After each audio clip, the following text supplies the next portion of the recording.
బాగుంటుంది. ఇంకోటి మూడోది, ఇది కూడా జాగ్రత్తగా ఉండాలి ఈ కాలంలో, పరోక్షేధార భాషణం. మిత్రుడి ఇంటికి వెళ్ళాం, ఆయన లేడు, వాళ్ళ ఆవిడతో పొరపాటును కూడా మాట్లాడకూడదు. కూర్చోండి అన్నయ్య గారు కాఫీ తాగండి, మా వాడు వచ్చాక చెప్పమ్మా అని వెళ్ళిపోవాలి, వెంటనే అక్కడ ఉండకూడదు. ఎందుకంటే ఆవిడ కాఫీ ఇస్తుంది, తాగుతుంటే ఈ సన్నాసి వస్తాడు, ఎప్పటి నుంచి తాగుతుంది వ్యవహారం అంటాడు. వాడికి లేనిపోని అనుమానాలు వస్తాయి. ఏ వేలో కాలో తగలకుండా ఉంటుందా?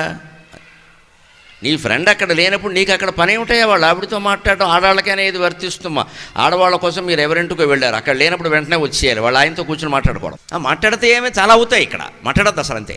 శాస్త్రం చాలా ఖచ్చితంగా ఉంటుంది. కవిత్వంలాగా అందంగా ఉండదు. శాస్త్రం అంటే కత్తి, కవిత్వం అంటే పుష్పం, చాలా తేడా ఉంటుంది. అందుకే కవిత్వం రూపంలో శాస్త్రం చెబుతున్నాండి. పద్యం కవిత్వం, కానీ ఇందులో ఉండేదంతా శాస్త్రం. పద్యం పాడితే పుష్పంలా ఉంటుంది, లోపల కత్తిలో ఉంటుంది, కుదరదు.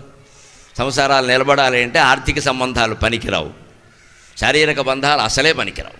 ఎవరితో ఉండాలో వారితోనే, అది స్నేహం నిలబడుతుంది.